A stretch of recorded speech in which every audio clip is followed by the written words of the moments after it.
আর জীবনকৃষ্ণ সাহার পিসি মায়া সাহাকে তলব ইডির। এসএসসি নবম দশম নিয়োগ দুর্নীতি মামলায় সাঁইথিয়ার তৃণমূল কাউন্সিলরকে তলব। সকাল 6:30 নাগাদ সাঁইথিয়ার বাড়ি থেকে রওনা দিয়েছেন বড়ুয়ার তৃণমূল বিধায়কের পিসি। ধৃত তৃণমূল বিধায়কের পিসি মায়া সাহা হাজিরা দিলে তার বয়ান রেকর্ড করা হবে। সরাসরি আমাদের প্রতিনিধি প্রকাশ সিনহা এই মুহূর্তে আমাদের সঙ্গে রয়েছেন। প্রকাশ, ইতিমধ্যেই সাঁইথিয়ার বাড়ি থেকে সকাল 6:30 নাগাদ সাঁইথিয়ার তৃণমূল কাউন্সিলর মায়া সাহা তিনি রওনা দিয়েছেন। ঠিক কি খবর পাচ্ছ, তিনি কখন ইডির দপ্তরে এসে উপস্থিত হতে পারেন? দেখো, তোমাকে বলে দিই, ইডি সূত্রের খবর, মায়া সাহা তাকে সকাল 11টার পর দপ্তরে তলব করা হয়েছে এবং আমরা দেখলাম যে সকাল 9টার পর তিনি বাড়ি থেকে বেরিয়েছেন। যেটা ইডি সূত্রের খবর, তিনি 11টার পর এখানে এসে পৌঁছবেন এবং তাকে জিজ্ঞাসাবাদের প্রক্রিয়া তারা শুরু করবেন। মূলত সম্পত্তির তথ্য সামনে রেখে তাকে জিজ্ঞাসাবাদ করা হবে। কেন তাকে তলব করা হলো? ইডির আধিকারিকরা জানাচ্ছেন যে তদন্ত করতে গিয়ে তারা জানতে পেরেছেন যে জীবনকৃষ্ণ সাহা এবং তার পরিবারের সদস্যদের একাধিক সম্পত্তির হদিশ তারা পেয়েছেন। বীরভূম জেলায় একাধিক সম্পত্তির তথ্য পাওয়া গেছে এবং সেখানে যে সম্পত্তি কেনা হয়েছে, কিভাবে কেনা হয়েছিল তুমি জানো। মায়া সাহা তিনি সাঁইথিয়া পৌরসভার 9 নম্বর ওয়ার্ডের কাউন্সিলর, তিনি একজন প্রতিনিধি। তিনি এই সমস্ত সম্পত্তি কেনার সময় কোনোভাবে ইনভলভ ছিলেন কিনা, তিনি কি জানেন, এবং যে লেনদেন হয়েছিল সেখানে নগদ টাকার লেনদেন হয়েছে কিনা। প্রাথমিকভাবে তুমি জানো মায়া সাহার বাড়িতেও কিন্তু ইডি আধিকারিকরা পৌঁছে গেছিলেন, তল্লাশি অভিযান চালিয়েছিলেন এবং প্রাথমিকভাবে ইডি আধিকারিকরা দাবি করছেন যে একাধিক বয়ান তাদের কাছে রয়েছে। তুমি জানো জীবনকৃষ্ণ সাহা বাবা তিনিও কিন্তু বয়ান দিয়েছেন, যেটা ইডি সূত্রের খবর, যে মায়া সাহা পুরো ব্যাপারটা জানেন।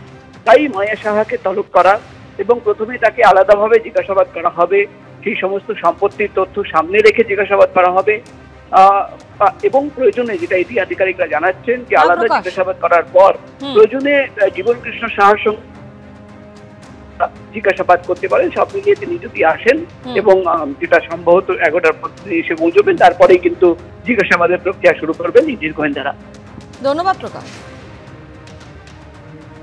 জেলা নির্বাচনী আধিকারিকদের কড়া নির্দেশ দিলেন রাজ্যের মুখ্য নির্বাচনী আধিকারিক। তাতে বলা হয়েছে, কোনো ইআরও এবং এইআরও তাদের আইনি দায়িত্ব এবং কাজ অন্য কোনো আধিকারিক বা ব্যক্তিকে দেবেন না এবং লগইন আইডি বা ওটিপি কোনো ডেটা এন্ট্রি অপারেটর বা অন্য কোনো ব্যক্তিকেও দেবেন না।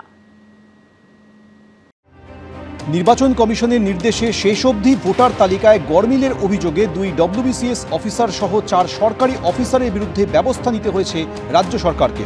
অভিযুক্তদের মধ্যে 2 জন নির্বাচনী নিবন্ধন আধিকারিক অর্থাৎ ইলেকট্রাল রেজিস্ট্রেশন অফিসার বা ইআরও এবং 2 জন সহকারী নির্বাচনী নিবন্ধন আধিকারিক অর্থাৎ অ্যাসিস্ট্যান্ট ইলেকট্রাল রেজিস্ট্রেশন অফিসার বা এইআরও রয়েছেন। তবে 4 সরকারি অফিসারকে সাসপেন্ড করলেও তাদের বিরুদ্ধে এফআইআর দায়ের করেনি রাজ্য সরকার। অর্থাৎ নির্বাচন কমিশনের নির্দেশ অর্ধেক মেনেছে, অর্ধেক মানেনি। এই আবহেই জেলা নির্বাচনী আধিকারিক বা ডিইওদের কড়া নির্দেশ দিলেন রাজ্যের মুখ্য নির্বাচনী আধিকারিক। 2 জন ইআরও এবং 2 জন এইআরওর বিরুদ্ধে কর্তব্যে গাফিলতির অভিযোগ তুলে বলা হয়েছিল, এই 4 জন সরকারি অফিসার ভোটার তালিকায় ভুলভাবে নাম তুলেছেন। আরও বলা হয়, তারা শুধুমাত্র ইআরও কিংবা এইআরও হিসেবে দায়িত্ব পালনেই ব্যর্থ হননি, অন্যের হাতে লগইন সংক্রান্ত তথ্য তুলে দিয়ে ডেটা সুরক্ষা নীতিও লঙ্ঘন করেছেন। এই অবস্থায় ডিইওদের কড়া নির্দেশ দিয়ে রাজ্যের মুখ্য নির্বাচনী আধিকারিক বললেন, কোনো ইলেকট্রাল রেজিস্ট্রেশন অফিসার বা ইআরও এবং অ্যাসিস্ট্যান্ট ইলেকট্রাল রেজিস্ট্রেশন অফিসার বা এইআরও তাদের আইনি দায়িত্ব এবং কাজ অন্য কোনো আধিকারিক বা ব্যক্তিকে দেবেন না। কোনো অবস্থাতেই ইআরও বা এইআরও তাদের লগইন আইডি বা ওটিপি কোনো ডেটা এন্ট্রি অপারেটর বা অন্য কোনো ব্যক্তিকে দেবেন না। কেবলমাত্র স্থায়ী সরকারি কর্মী যারা সিস্টেম ম্যানেজার, সহকারী সিস্টেম ম্যানেজার বা ডেটা এন্ট্রি অপারেটর হিসেবে কাজ করছেন, তাদের কাছ থেকেই আইটি বিষয়ক কাজের সহায়তা নেওয়া যাবে। ফিল্ড লেভেল এনকোয়ারি শুধুমাত্র বিএলওর মাধ্যমে করতে হবে।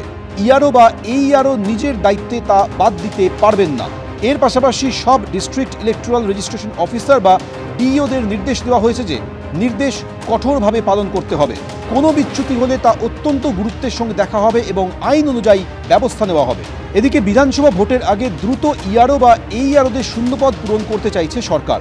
বুধবার জেলাশাসক এবং বিভিন্ন দপ্তরের আধিকারিকদের সঙ্গে বৈঠকে মুখ্য সচিব মনোজ পন্থ নির্দেশ দিয়েছেন, 29শে আগস্টের মধ্যে সব শূন্যপদ পূরণ করে নির্বাচন কমিশনে রিপোর্ট পাঠাতে হবে। সূত্রের দাবি, ইআরও বা এইআরওদের 612টি পদ এখনও খালি। বিকল্প হিসেবে এক্সটেনশনে থাকা অফিসারদের দায়িত্ব দেওয়ার চিন্তাভাবনা চলছে। একই সঙ্গে এবার বিধানসভা ভোটে বুথের সংখ্যা বাড়তে চলেছে, তাই অতিরিক্ত বুথ লেভেল অফিসার বা বিএলও নিয়োগেরও অনুমতি দেওয়া হয়েছে। রুমা পাল ও সুমন ঘড়াই, এবিপি আনন্দ, কলকাতা।